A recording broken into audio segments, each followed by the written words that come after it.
Introducing the team members of GreenStar from Virginia Tech, a graduate student in electrical and computer engineering, Steve Ressler, and a graduate student in human-computer interaction, Blake Sawyer.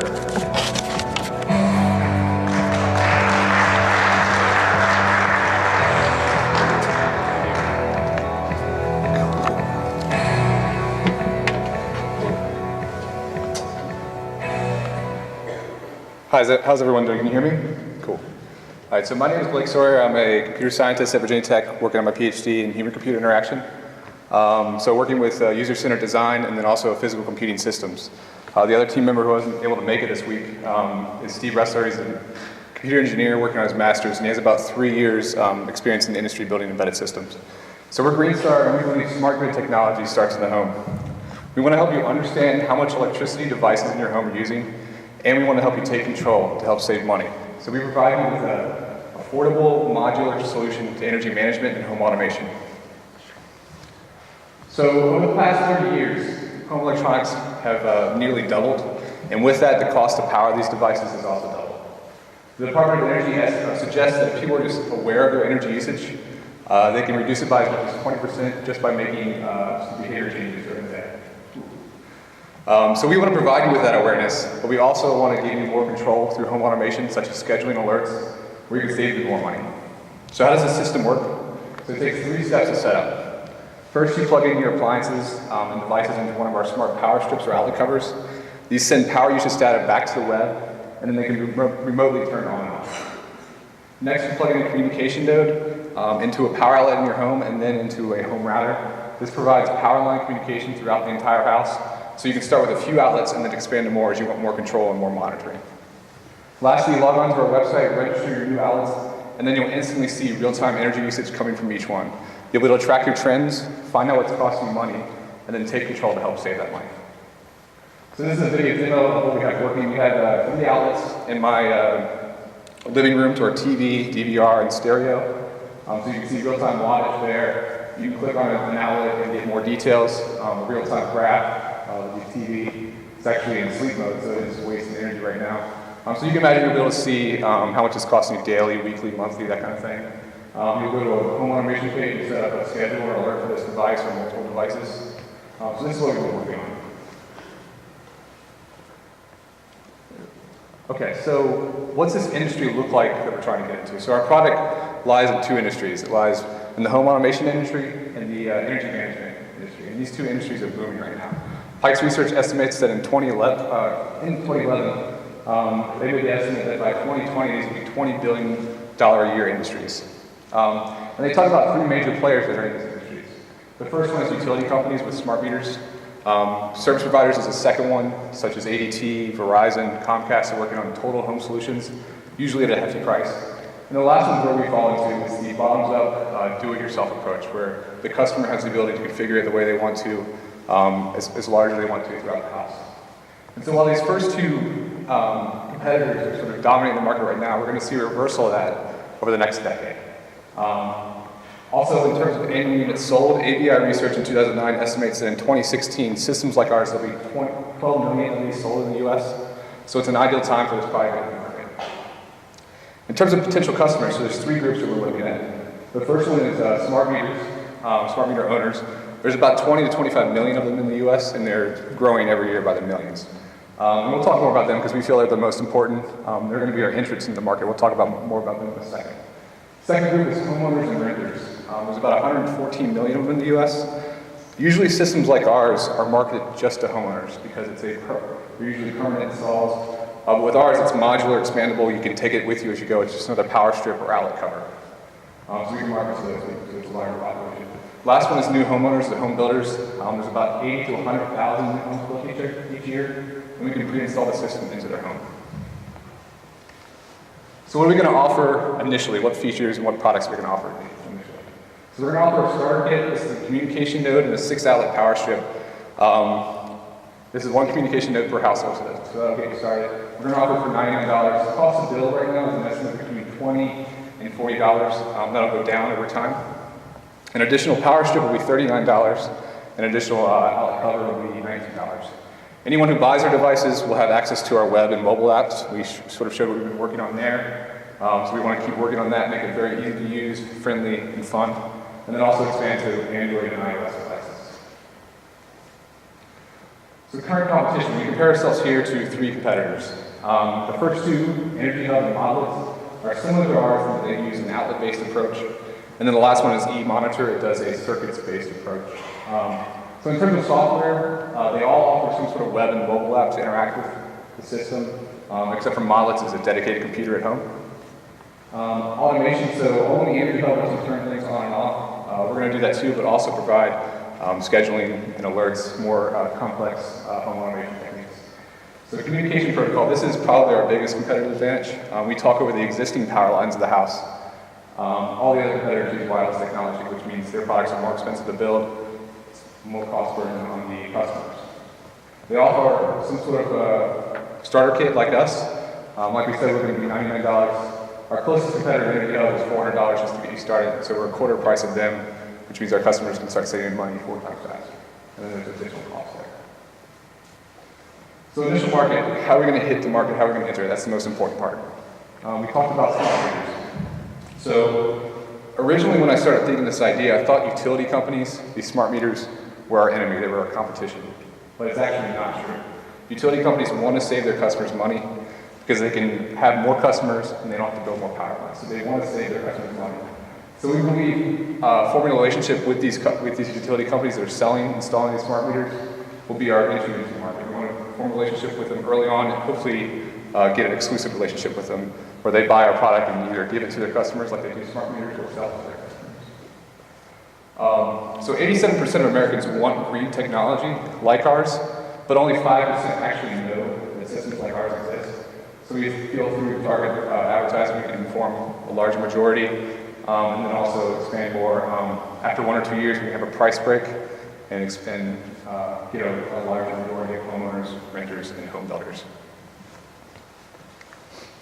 So funding and short-term and long-term goals. So this funding table sort of takes into account our expertise in building hardware and software, but we do need more help. So we're ready to start building devices. We have proof of concept of all of them. We have the boards designed, so we're ready to start prototyping our devices.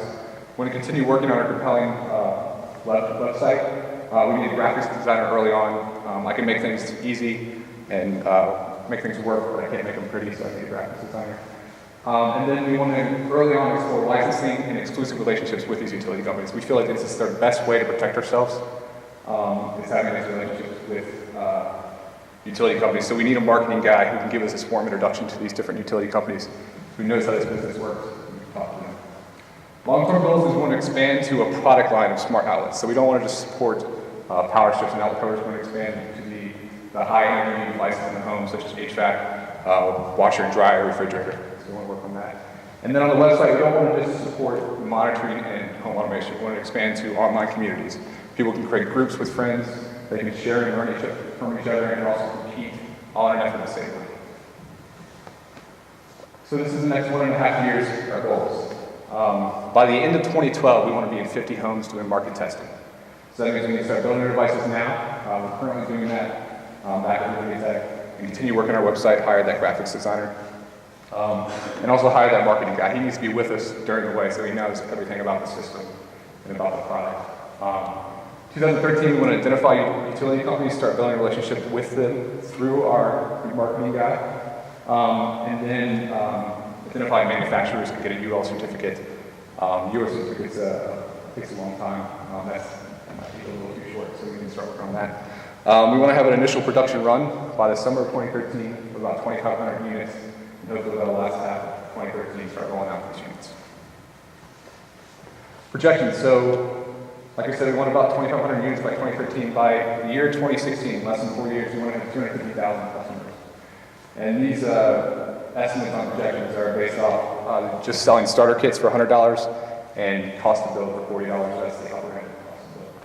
And so while this 250,000 customers seems ambitious, it's actually not. If you remember ABI research in 2009, estimated that there would be 12 million units like ours sold just in 2016. And so this is just about 1% of that. So in summary, our team is a set of engineers who can design and build both hardware and software solutions using innovative and unique technologies. Our motivations, we want to help you understand how much energy you're using in your home, and we want to help you take control of that energy and save money. Our product is an affordable and expandable set of outlet covers and power strips that send power usage data back to the web, and they can be turned on and off. We're going to offer a starter kit for $99. It's about a quarter the price of our closest competitor. You can add more if you want, and you have free web and mobile apps today. Our entry to the market will be smart meter owners through these utility companies with exclusive relationships with them. We need to start working on that early on. Short-term goals, build our boards and devices, keep working on our website, hire that graphic designer, and then research patent and licensing opportunities with the hardware and software, and start protecting ourselves through this relationship with utility companies. Long-term goals, like we said, expand your product line of smart outlets, and then also support online communities where people can share, compete, and learn from each other, all in an effort to save money. So yeah, GreenStar, help us bring smart grid technology to you. Thank you.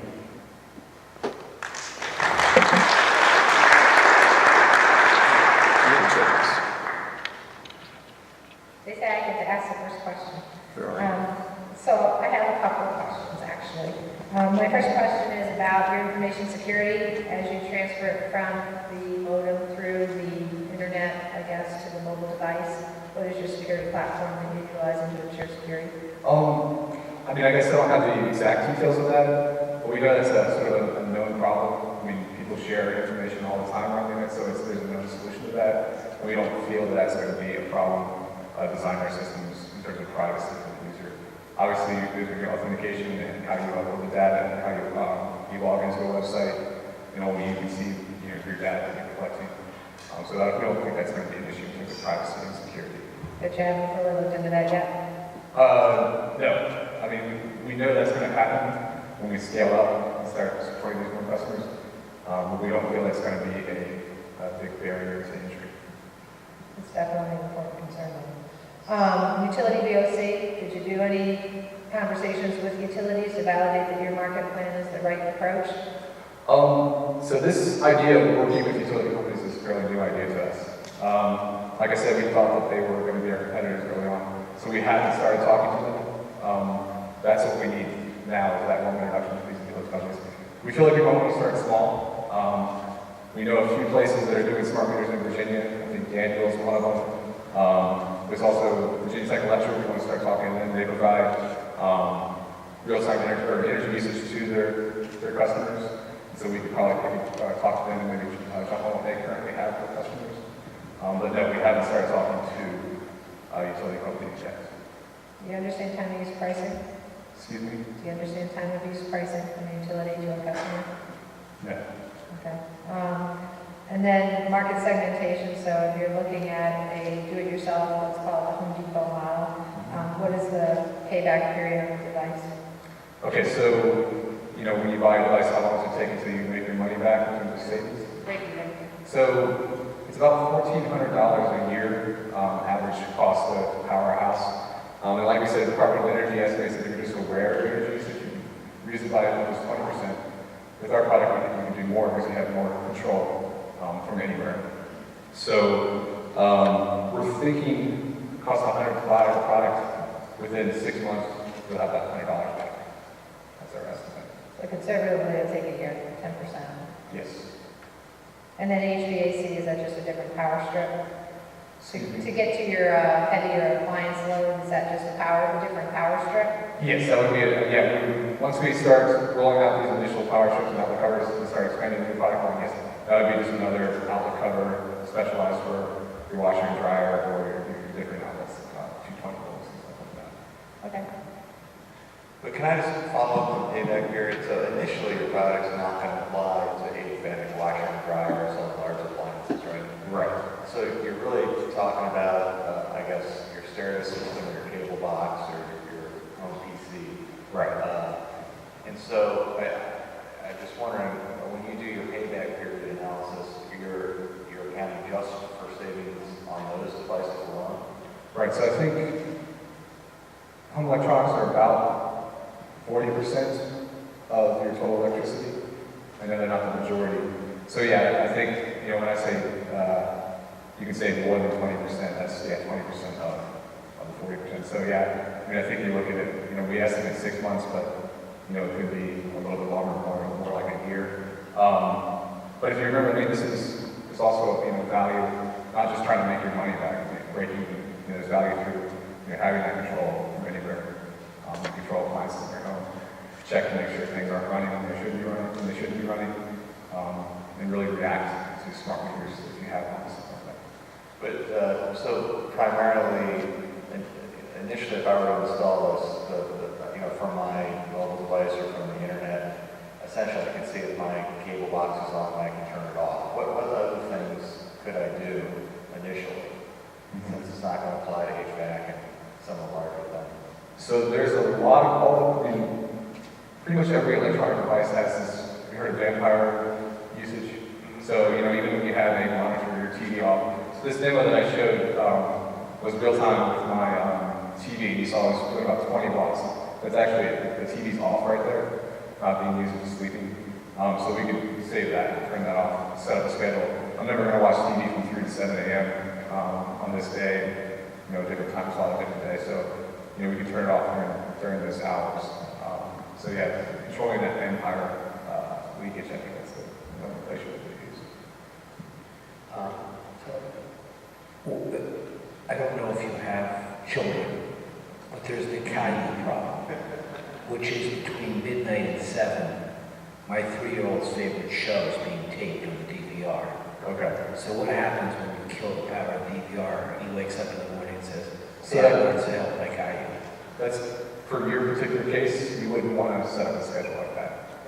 Maybe perhaps there's a different time of day where you know children at work, I mean at school, you're at work. So that was just one example. Is that at nighttime, if you know you're in control, you can set that up as it is. But a more serious problem is every device that resets and blinks when you take the power out, right? Mm-hmm. That is an issue. Have you kind of scanned the home and said, can't do clock radio, can't do microwave? I mean, Right. What are your big ones that are energy users that don't need to be reprogrammed? So TV, I guess the DVR is a big one. That's always running. Stereo system is the same way. I think in our house we leave a stereo on all the time. And that probably costs us, you know, a couple bucks every couple of days. So yeah, I mean, I think we're looking initially at the entertainment system, the living room environment, and then also to the bedroom, your desktop or your monitor and your room. And then we can do lighting and stuff like that. But you're right, there is a few things that you wouldn't want to turn on. But I mean, just home automation is one point. But just knowing how much your refrigerator is costing you is another thing. I mean, you maybe can't do anything through our system to save that money, but you know how much it's costing you. Maybe you can do some behavior changes, keep the refrigerator closed as much as possible. So yeah, it's just not about home automation, it's about awareness of your energy usage. Yeah, just to follow up, I had a home automation system years ago, very similar to PLC. You know, you program all the lights and all that stuff. And that's already out there. So I think focusing on the visualization and consumer reaction is probably a bigger deal than power strips that are smart enough to, you know, do something for you. But I'm curious about the market projections. I didn't quite get the volume that you're projecting. You have several competitors on here that are more expensive. How are they doing now? So energy Is it a price issue? I'm just trying to understand why. I think it is, and I do agree with you that the user experience is probably one of those important parts, where they go on and it's easy to set up, it's friendly, it's fun to use. So yeah, the user experience is going to be important. In terms of the pricing compared to our competitors, like I said, we reported the price, we think that's a big difference compared to our closest competitor. And so these two companies, Energy Hub is brand new. We actually haven't seen their earnings, how well they're doing. I do know that I think they got about $15 million in initial funding. Same with models and e-monitoring, maybe not as much.